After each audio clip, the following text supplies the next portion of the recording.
Pince, c'est une posture qui va vous amener la souplesse dans toute la chaîne musculaire arrière. Donc elle est essentielle pour avoir un dos qui soit beaucoup plus élastique, beaucoup plus fluide et que vous n'ayez pas des douleurs dans le dos. Cette chaîne musculaire arrière, elle s'étire lentement. Les ischio-jambiers derrière les jambes là mettent du temps à s'étirer. Donc, il faut de la patience dans cette posture. Et ça demande aussi un certain lâcher-prise. C'est-à-dire que si on y met beaucoup de volonté et de la force dans la posture, le corps va se tendre, va se contracter et il va refuser de se fermer. Donc il va vraiment falloir que vous y alliez lentement en vous écoutant quand vous la faites pour que vous soyez dans un espace de confort relatif, bien sûr, mais en cherchant quand même le confort et la détente dans le corps pour que le corps accepte petit à petit de se plier, de s'étirer. Donc, il va falloir doser cet effort que vous faites et cette envie d'aller plus loin dans cette posture. Aussi, le corps met 1 à 2 minutes pour trouver son amplitude maximum. Donc, c'est une posture où il va falloir rester un petit temps pour avoir cette amplitude maximale. Cette posture, elle n'a pas comme bénéfice seulement de venir ramener de l'élasticité dans votre dos. Elle a aussi ce bénéfice de travailler sur le système nerveux central, donc d'aider à garder le moral, les pensées positives, voilà. Et donc pour ça aussi, elle est extrêmement importante. C'est une des postures phares en yoga, une des postures les plus pratiquées.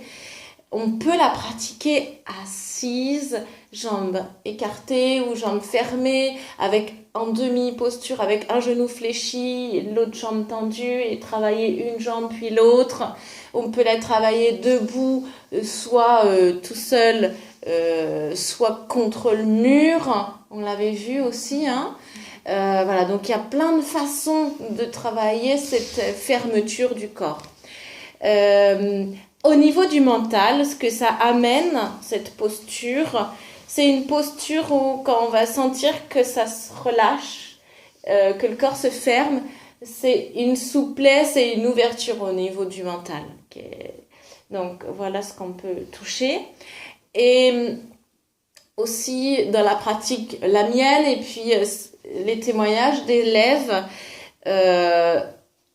c'est par exemple moi au début quand je faisais du yoga j'étais très raide dans la pince et je me rendais compte que y avait des paliers, ça bougeait pas et puis d'un coup hop ça se fermait un petit peu. Je sais pas si tu te rappelles Cathy quand on pratiquait ensemble il y a quelques années, mais voilà on se tirait dessus tout ça, mais c'était des postures quand même laborieuses. Et ce que j'avais observé quand même, c'est que pendant mes 2 mois d'été je ne faisais pas de yoga. Mais quand je reprenais en septembre, j'avais pas régressé. Ma pince était à peu près au même endroit que je l'avais quittée en juin. Donc c'est quand même relativement positif de se dire que tout ce qu'on a acquis comme étirement, comme souplesse, va pas se perdre en 2 mois de stop. Donc tout ce que vous acquérez dans le cours, c'est du bonus que vous n'allez pas perdre comme ça dans cet étirement.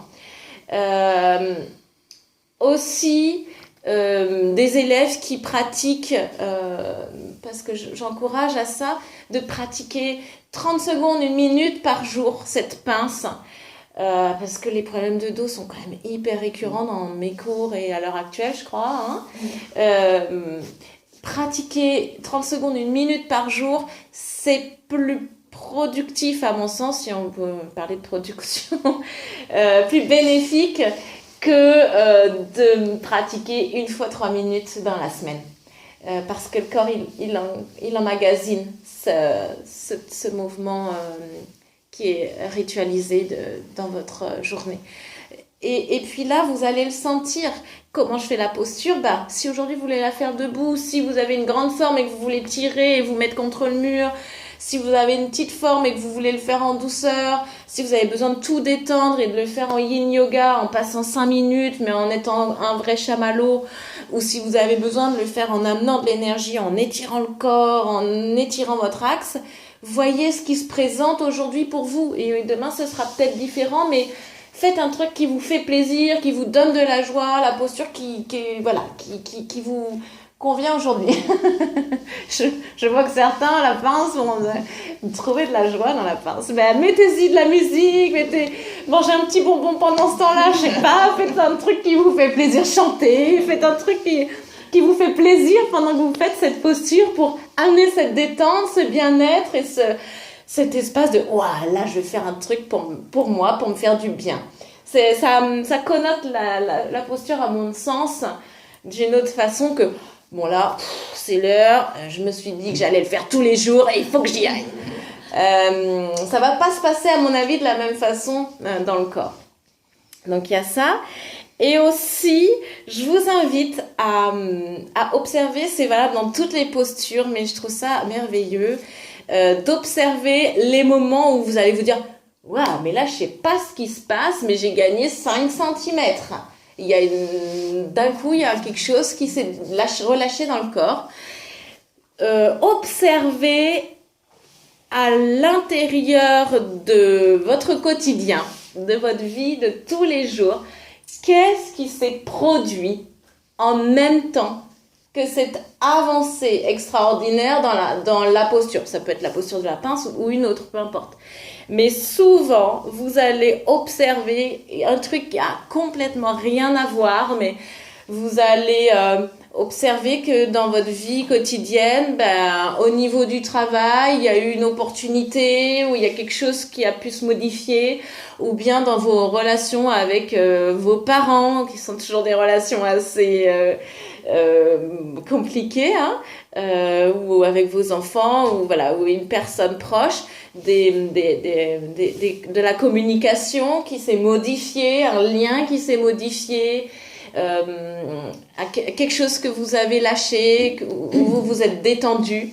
Observez, c'est pas anodin. Le corps et le mental sont liés, imbriqués. Et souvent, quand on a un événement dans notre vie qui nous ouvre une porte, le corps traduit ça aussi dans les postures que vous faites.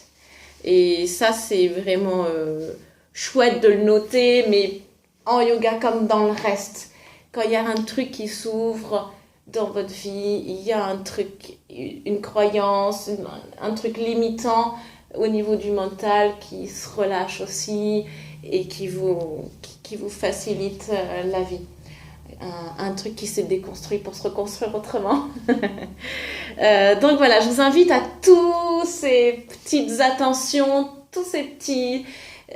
ces petites attentions du quotidien dans votre corps, dans ce que vous vivez. Et parce que ça donne un sens aussi de s'observer. Ça permet de mieux se comprendre et de cheminer avec soi-même sur ce chemin de la connaissance de soi qui est illimité et on n'a jamais fini de se découvrir. Voilà pour ce témoignage de la pince, on va pouvoir pratiquer maintenant. C'est pas le tout.